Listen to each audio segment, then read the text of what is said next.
سورہ شورا clip number 1380۔ اس clip میں آپ قرآن پاک کی سورہ شورا کا تعارف، آیت نمبر 1 سے 3 کی تلاوت اور ترجمہ قرآن اور تفسیر قرآن صراط الجنان سماعت فرمائیں گے۔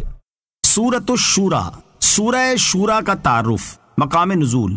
جمہور مفسرین کے نزدیک سورہ شورا مکیہ ہے، اور حضرت عبداللہ ابن عباس رضی اللہ تعالیٰ عنہما سے ایک قول یہ مروی ہے کہ اس سورت کی 4 آیتیں مدینہ طیبہ میں نازل ہوئیں۔ ان میں سے پہلی آیت قُل لا اسألکم علیہ اجرا ہے۔ رکوع اور آیات کی تعداد، اس سورت میں 5 رکوع 53 آیتیں ہے۔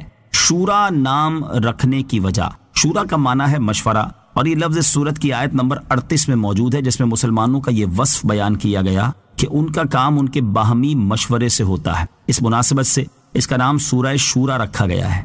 سورہ شورا کے مضامین، اس سورت کا مرکزی مضمون یہ ہے کہ اس میں اللہ تعالیٰ کی وحدانیت پر ایمان لانے، رسول کریم علیہ الصلوۃ والسلام کی رسالت درست ہونے، لوگوں کو مرنے کے بعد دوبارہ زندہ کیے جانے اور اعمال کی جزا و سزا ملنے کی تصدیق کرنے اور اللہ تعالیٰ کی وحی کے بارے میں کلام کیا گیا ہے۔ نیز اس میں یہ چیزیں بیان کی گئی ہیں۔ نمبر 1، اس کی ابتدا میں بیان کیا گیا کہ جس طرح لوگوں تک اللہ تعالیٰ کے احکام پہنچانے کے لیے اللہ تعالیٰ نے تمام انبیاء و مرسلین علیہ الصلوۃ والسلام کی طرف وحی فرمائی، اسی طرح اپنے حبیب علیہ الصلوۃ والسلام کی طرف بھی وحی فرمائی۔ نمبر 2، یہ بیان کیا گیا کہ زمین و آسمان میں موجود ہر چیز کا مالک اللہ تعالیٰ ہے، اور اس کی عظمت و شان یہ ہے کہ اس کی کبریائی کی ہیبت سے آسمان جیسی عظیم مخلوق پھٹنے کے قریب ہو جاتی ہے۔ فرشتے اللہ تعالیٰ کی حمد و تسبیح کرتے ہیں اور زمین والوں کے لیے مغفرت کی دعا مانگتے ہیں، اور مشرکین کے تمام اعمال اللہ تعالیٰ کے سامنے ہیں۔ نمبر 3، یہ بتایا گیا کہ تمام نبیوں کو ایک ہی حکم دیا گیا، اور وہ یہ کہ وہ دین کو صحیح طریقے سے قائم کریں، یعنی اللہ تعالیٰ کی طرف سے دین پر جس طرح عمل کرنے کا فرمایا گیا ہے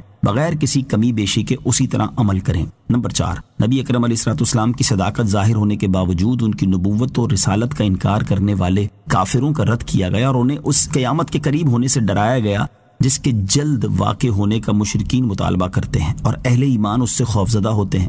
نیز قیامت کے دن کے ہولناک عذابات ذکر کیے گئے تاکہ کفار کے دلوں میں ڈر پیدا ہو، اور جنتی نعمتوں کے اوصاف بیان کیے گئے تاکہ نیک اعمال کرنے والے مسلمانوں کو عظیم ثواب ملنے کی بشارت ملے۔ نمبر 5، یہ بتایا گیا کہ رزق اللہ تعالیٰ کے دستے قدرت میں ہے، اور وہ حکمت و مصلحت کے مطابق اپنی مخلوق کو عطا فرماتا ہے۔ مزید یہ فرمایا کہ جو صرف دنیا کے لیے عمل کرتا ہے وہ آخرت کی خیر سے محروم رہے گا، اور جس نے آخرت کے لیے عمل کیے تو وہ دونوں جہاں کی بھلائیاں پائے گا۔ نمبر 6، زمین و آسمان اور ان کے درمیان موجود تمام چیزوں کی تخلیق، ان دونوں میں ہر طرح کا تصرف کرنے پر قدرت، اور سمندروں میں کشتیوں کو چلانے کے ذریعے اللہ تعالیٰ کی قدرت و وحدانیت پر استدلال کیا گیا، اور یہ تمام چیزیں اللہ تعالیٰ کی صنعت کے عظیم شاہکار ہیں۔ نمبر 7، یہ بتایا گیا کہ دنیا و آخرت میں کامیابی حاصل کرنے والے وہ لوگ ہیں جو آخرت کے لیے عمل کریں، بے حیائی کے کاموں سے بچیں، بدلہ لینے پر قادر ہونے کے باوجود معاف کر دیں، اپنے رب عز و جل کے احکامات کی پیروی کریں، علم اور معرفت رکھنے والوں سے مشورہ کریں، ظلم اور سرکشی کرنے والوں کو سزا دیں، اور مصیبت آنے پر صبر کریں وغیرہ۔ نمبر 8، جہنم کی ہولناکیاں، اہل جہنم کا نقصان میں ہونا، عذاب دیکھ کر دنیا کی طرف لوٹ جانے کی تمنا کرنا وغیرہ چیزیں بیان کی گئیں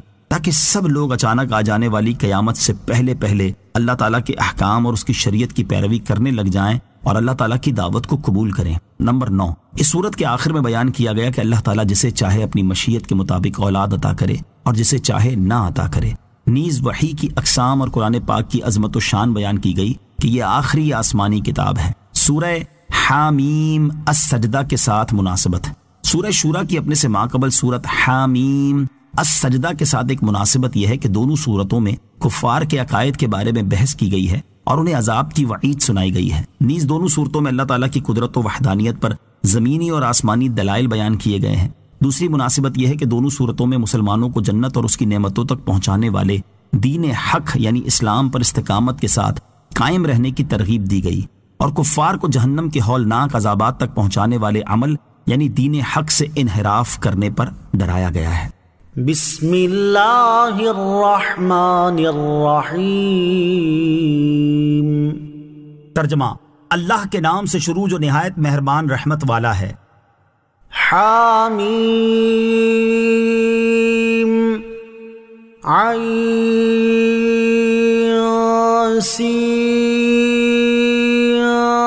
قاف كذلك يوحي إليك وإلى الذين من قبلك الله العزيز الحكيم۔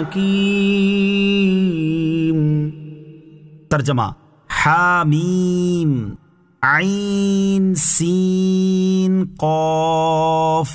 عزت و حکمت والا اللہ تمہاری طرف اور تم سے پہلے لوگوں کی طرف یوں ہی وحی فرماتا ہے۔ حامیم عین سین قاف۔ ان حروف کا تعلق حروف مقطعات سے ہے، ان کا معنی اور انہیں جدا جدا بیان کرنے کی حکمت اللہ تعالیٰ ہی بہتر جانتا ہے۔ کذالک یوں ہی۔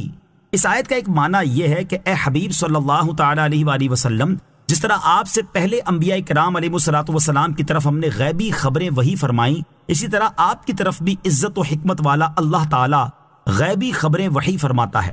تاجدار رسالت صلی اللہ تعالیٰ علیہ وآلہ وسلم کے بعد اب کوئی نبی نہیں بن سکتا۔